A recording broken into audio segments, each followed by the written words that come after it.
हरे कृष्णा। आप सभी पर कान्हा जी की कृपा सर्वदा बनी रहे। वृद्ध शाम तथा शाम नाम गायत्री छंद शाम हम मासा नाम मार्गशीर्षो अहम अमृता नाम कुसुमा करत। अर्थात मैं शामों में वृद्ध शाम, छंदों में गायत्री, मासों में मार्गशीर्ष और ऋतुओं में बसंत ऋतु मैं हूँ। मार्गशीर्ष का महीना जो कि भगवान श्री कृष्ण को अत्यंत प्रिय होता है, साल 2023 में 28 नवंबर से शुरू है और 26 दिसंबर को मार्गशीर्ष पूर्णिमा पर समाप्त हो जाएगा। हिंदू पंचांग के अनुसार 9वां महीना होता है मार्गशीर्ष मास का, जिसे हमारा बोलचाल की भाषा में अघन मास भी हम कहते हैं। ये महीना इतना पवित्र होता है कि भगवान गीता में स्वयं कहते हैं कि महीनों में मैं मार्गशीर्ष हूँ और इसी महीने में सतयुग का प्रारंभ भी माना जाता है। वहीं ऋषि कश्यप ने इसी महीने में कश्मीर की रचना भी की थी। जिस तरह से कार्तिक का महीना भगवान श्री हरि को समर्पित होता है और भगवान श्री हरि को इतना प्रिय होता है कि उनके भक्त पूरे माह एक समय भोजन कर पूरे महीने उपवास करते हैं और बहुत सारे नियमों का पालन करते हैं, तो वहीं दूसरी ओर मार्गशीर्ष का महीना भगवान श्री कृष्ण को समर्पित होता है। इस पूरे महीने में ही भगवान श्री कृष्ण की अपार कृपा पाने के लिए उपवास किए जाते हैं और कुछ नियमों का पालन किया जाता है। मार्गशीर्ष मास को अघन मास कहने के पीछे भी बहुत सारे तर्क हैं।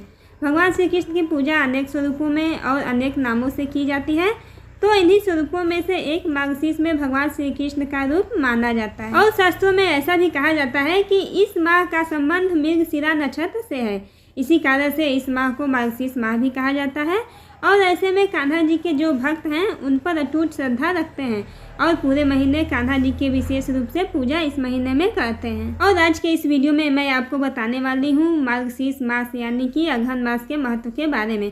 अगर आप अघन मास के नियमों का पालन करना चाहते हैं, पूजा या उपवास करना चाहते हैं, तो आपको किन किन बातों का ध्यान रखना चाहिए और कौन कौन से ऐसे काम हैं जो आपको इस माह में नहीं करने चाहिए और कौन से ऐसे काम हैं जिन्हें आपको इस महीने में करने चाहिए। देखिए, मार्गशीर्ष महीने में भगवान श्री कृष्ण की पूजा सबसे उत्तम मानी गई है और इसी महीने में कहा जाता है कि जो लोग नियमों का पालन करते हैं तो उन्हें जीरे का त्याग सबसे पहले करना चाहिए। केवल एक जीरा ही ऐसी वस्तु है जिसका त्याग आपको इस महीने में करना चाहिए। और शरीर पर तेल लगाने के लिए कहा जाता है कि इस माह में बहुत उत्तम रहता है, तो आप अगर उपवास करें ना करें, पूजा के नियमों का पालन करें या ना करें, तो मार्गशीर्ष के महीने में हो सके तो रोज़, नहीं तो जब भी आपके लिए संभव हो, एक दिन छोड़कर, 2 दिन छोड़कर या हफ्ते में एक दिन आप इस शरीर पर तेल की मालिश जरूर करें। और सबसे पहली बात, अगर आप मार्गशीर्ष मास के नियमों का पालन करना ही चाहते हैं, या देखिए कुछ लोग तो पूरे महीने उपवास करते हैं, अगर आप पूरे महीने उपवास ना कर पाएँ, सभी नियमों का पालन ना कर पाएँ, तो आप कम से कम 5, 7 या 11 दिन आप नियमों का पालन कर सकते हैं। आपकी श्रद्धा है। और यदि आप नियमों का पालन ना भी कर पाएँ तो आप भगवान श्री कृष्ण की पूजा अपने सच्चे मन से करते रहें, आपको भगवान श्री कृष्ण हमेशा प्रिय रहेंगे। तो देखिए, अगर आप नियमों का पालन करना चाहते हैं या उपवास रखना चाहते हैं, क्योंकि बहुत से कम लोग, जैसा मैंने आपको बताया कि कार्तिक मास की तरह इस मास में भी केवल एक समय ही भोजन ग्रहण करते हैं, दिन भर उपवास रखते हैं और रात को जो है वो शाम की पूजा करने के बाद भोजन अन्न ग्रहण कर सकते हैं, शुद्ध सात्विक भोजन ग्रहण करते हैं। तो अगर आप ऐसा करना चाहते हैं तो मार्गशीर्ष मास के पहले दिन अगर आप सभी दिनों की पूजा करना चाहते हैं, नियमों का पालन करना चाहते हैं, तो आप पहले दिन संकल्प जरूर लें कि आप मार्गशीर्ष मास के नियमों का पालन करने जा रहे हैं और भगवान श्री कृष्ण की कृपा पाने के लिए आप इतने दिन तक व्रत रखेंगे। अगर आपने केवल 5, 7 या 11 दिन रख रहे हैं, तो आप जिस दिन से पहला नियम प्रारंभ करेंगे, पहला दिन प्रारंभ करने वाले हैं आप अपनी पूजा का, तो उस दिन से आप नियमों का पालन करें और उसी दिन आप संकल्प लें। साथ ही आपको इस बात का संकल्प लेना चाहिए कि आप पूरे मार्गशीर्ष के महीने में ना तो किसी की निंदा करेंगे और ना ही सुनेंगे। अगर गलती से आपके मन में दूसरों के प्रति निंदा का भाव, बुराई का भाव आ भी जाए, तो आप ओम श्री कृष्णाय नमः या ओम श्री दामोदराय नमः ऐसा कहकर अपने इष्ट से, अपने कन्हैया जी से क्षमा जरूर मांगे, वो आपको जरूर क्षमा कर देंगे। वैसे तो बहुत ज़्यादा कठिन नियम नहीं है इस महीने में जिनका आप पालन ना कर पाए। तो देखिए, कृष्ण भगवान की मूर्ति यदि आपके पास है, चाहे वह किसी भी रूप में हो या चाहे लड्डू गोपाल हो या चाहे नॉर्मल कृष्ण भगवान की मूर्ति आपके पास है या तस्वीर आपके पास है तो आप हर दिन उनकी पूजा करें, सुबह और शाम पूजा करें। और आप जब भी भोजन करने जाएं वो सुबह दोपहर शाम का हो तो सबसे पहले आप कृष्ण भगवान को भोग जरूर लगाएं। उन्हें नियम से हर दिन तुलसी दल या तुलसी जी की मजरी जरूर अर्पित करें। बिना आप भगवान श्री कृष्ण जी को भोग लगाए कुछ भी ग्रहण ना करें। साथ ही इस बात का भी ध्यान रखना है कि जितने दिन भी आपने नियमों का पालन किया उतने दिन आपके घर में शुद्ध सात्विक भोजन बनना चाहिए। और कई बार ऐसा होता है कि आपके घर में इन नियमों का पालन नहीं होता, लेकिन अगर केवल आप ही अपने घर में इकलौते हैं जो इन नियमों का पालन करना चाहते हैं तो कम से कम आप शुद्ध सात्विक भोजन प्रयोग करें। कन्हैया जी की अगर मूर्ति है तो आप हर दिन उन्हें नियम से स्नान कराएं। आप पंचामृत से स्नान करा सकते हैं, सादे जल से स्नान करा सकते हैं, फिर साफ कपड़े से पोंछकर उन्हें नए वस्त्र पहनाएं, उन्हें तिलक लगाएं, उनका श्रृंगार करें, उनका पूजा करें और धूप दीपक जलाएं। और देखिए, जैसे कि मैंने आपको बताया कि तुलसी दल तो आप अर्पित करें ही, अगर आपके लिए संभव हो तो आप हर दिन माखन मिश्री का भोग लगा सकते हैं। माखन अगर आपको हर दिन ना मिल पाए तो केवल मिश्री का भी भोग आप लगा सकते हैं, लेकिन तुलसी दल के साथ। अब देखिए, नियमित रूप से आप गीता का पाठ मार्गशीर्ष महीने में आपको करना चाहिए। आप गीता का पाठ करने में हो सकता है बहुत मुश्किल हो, क्योंकि कई बार महिलाओं को पीरियड्स होने लगते हैं, तो ऐसे में वो नियमित रूप से गीता का पाठ नहीं कर सकती हैं। तो ऐसे में आपको क्या करना चाहिए, तो उन 5 या 7 दिनों में आप अपने घर में किसी भी पवित्र वस्तु को ना छुएं। आप नियमों का पालन करते रहें, बस मानसिक पूजा आप कर सकते हैं। तो देखिए, मानसिक पूजा तो आप करेंगे ही, लेकिन आप भगवत गीता का पाठ बीच में मिस नहीं करना चाहते तो आप मोबाइल पर भी सुन सकते हैं। और अगर आप चाहें तो आपके घर में कोई सदस्य इन पाठों को आपको सुना दे तो और भी अच्छी बात है। किसी कारणवश देखिए, हर किसी के घर में श्रीमद् भागवत गीता का किताब ना हो तो ऐसा कहा जाता है कि अगर आपके आसपास किसी के घर में है तो आप उस भगवत गीता को स्पर्श कर उन्हें प्रणाम भी करें तो उससे भी आपको पुण्य मिलता है। इस महीने में और भी सारे व्रत आते हैं, जैसा कि गुरुवार व्रत होता है। वो माँ लक्ष्मी जी की कृपा पाने के लिए बहुत उत्तम दिन होता है। इस दिन विशेष रूप से माँ लक्ष्मी जी की पूजा की जाती है और बहुत से लोग मार्गशीर्ष महीने से ही माँ लक्ष्मी जी का व्रत भी प्रारंभ कर देते हैं। तो जितने भी गुरुवार पाएँ उन गुरुवार में भी आपको माँ लक्ष्मी जी की पूजा करनी चाहिए। आपकी श्रद्धा है, ना करना चाहें तो कोई बात नहीं। इस महीने में सुबह ब्रह्म मुहूर्त में उठकर स्नान करने के बाद आपको सूर्यदेव को अर्घ्य देना चाहिए। तुलसी जी की पूजा आपको नियमित रूप से करनी चाहिए। तुलसी जी में नियमित दीपदान करना चाहिए और हो सके तो आप मार्गशीर्ष महीने में एक दिया अपने घर के मुख्य द्वार पर जरूर जलाएं। और जितने भी पवित्र वृक्ष हैं उनमें से जो आपके आसपास हो तो वहां आप दीपदान करें। मंदिर में आप दीपदान कर सकते हैं। इसके अलावा आप अपने घर में जहां पर आप पानी स्टोर में करके रखते हैं वहां दीपदान कर सकते हैं।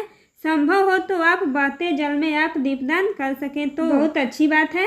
गौ और बछड़े भगवान श्री कृष्ण को बहुत प्रिय थी, तो कहा जाता है कि मार्गशीर्ष मास में आप जितनी ज़्यादा गायों की या उनके बछड़ों की सेवा करेंगे उतना ही भगवान श्री कृष्ण आप पर जल्दी प्रसन्न होंगे। अगर हो सके तो आपके आसपास गाय है तो उनकी सेवा करें, उनको स्नान करा सकते हैं, हरे चारे का प्रबंध कर सकते हैं। नहीं तो आप गौशाले में जाकर चारा दान कर दें या दान दक्षिणा आप दे सकते हैं। मार्गशीर्ष महीने में संतान प्राप्ति की कामना से विशेष रूप से पूजा की जाती है। भगवान कृष्ण की कृपा जिन्हें संतान सुख नहीं है तो उन्हें संतान सुख भी मिलता है। उसके लिए आपको हर दिन नियम रूप से बाल गोपाल रूप की पूजा करनी होती है। और एक खास मंत्र है जिसे संतान गोपाल मंत्र भी कहते हैं, उसका जाप करना चाहिए। इस जाप के बाद माखन मिश्री का और तुलसी दल का भोग आपको भगवान कृष्ण को लगाना चाहिए। अगर आपके पास भगवान कृष्ण की मूर्ति तस्वीर नहीं है तो आप विष्णु भगवान की भी पूजा इस मास में कर सकते हैं। संतान गोपाल मंत्र है, देवकी सुत गोविंद वासुदेव जगतपति देहि में तन्मय कृष्णम त्वामहम शरणं गतः।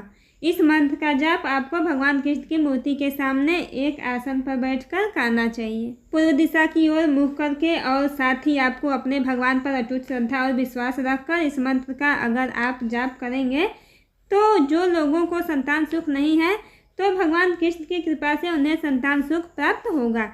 यह महीना इतना पवित्र होता है, कहते हैं कि अगर अविवाहित लोग विवाह की कामना से अगर भगवान कृष्ण की पूजा करें तो उन्हें भी विवाह में जो आने वाली परेशानियों से मुक्ति मिल सकती है और उनका विवाह भी जल्दी हो जाता है। और मनचाहे जीवन साथी से जो लोग विवाह करने के इच्छुक हैं तो उन्हें मनचाहा जीवन साथी भी प्राप्त हो जाता है। इस पूरे महीने में रात को चंद्र देवता की पूजा कर उन्हें जल भी अर्पित करना चाहिए। और अगर आप हर दिन ऐसा ना कर पाएँ तो खासकर पूर्णिमा के दिन या शुक्ल पक्ष के दिनों में आप जितने दिन संभव हो सके उतने दिन शाम को स्नान करके या केवल हाथ मुंह धोकर आप चंद्र देवता की पूजा करें या चंद्र देवता के सामने कुछ देर खड़े होकर आंखें बंद कर चंद्र देवता से आप प्रार्थना जरूर करें। ऐसा करने से कुंडली में अगर चंद्र दोष है तो वो भी कम हो जाता है।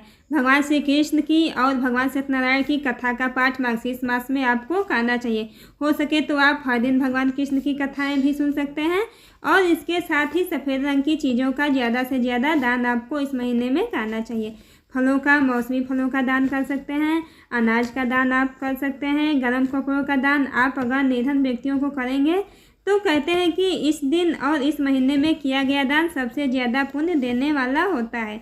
इस महीने में आप अपने घर पर मोर पंख जरूर लेकर आएँ और हो सके तो दक्षिणावर्त की पूजा उसी प्रकार करें जिस प्रकार आप अपने घर में देवी देवता की करते हैं। अगर आपके पास दक्षिणावर्त शंख नहीं है तो कोई बात नहीं, तो आपके आसपास मंदिर में है तो वहाँ पर आप जाकर पूजा कर लें और हाथ जोड़कर प्रणाम भी कर लें तो काफ़ी है।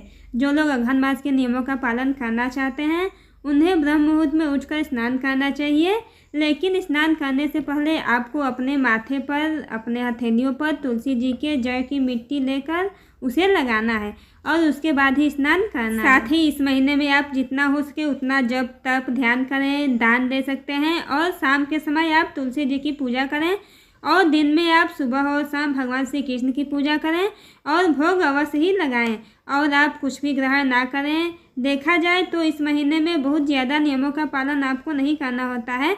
बस आपकी श्रद्धा अगर सच्ची मन से हो, मन में कान्हा जी के प्रति अटूट विश्वास है तो मानिए आपकी जो भी मनोकामना है वो अवश्य ही पूर्ण होगी। और संभव है तो आप गोकुल वृंदावन जा सकते हैं और यमुना जी में स्नान भी कर सकते हैं। वैसे तो इस पूरे महीने में आपको पवित्र नदियों में स्नान जरूर करना चाहिए और अगर संभव नहीं है तो आप घर पर ही जल में थोड़ा सा गंगा जल डालकर आप स्नान जरूर करिए। तो दोस्तों हमारी ये जानकारी यहीं तक थी। अगर आपको हमारी ये जानकारी पसंद आई हो तो वीडियो को लाइक करके चैनल को सब्सक्राइब जरूर कीजिए। जय श्री कृष्ण।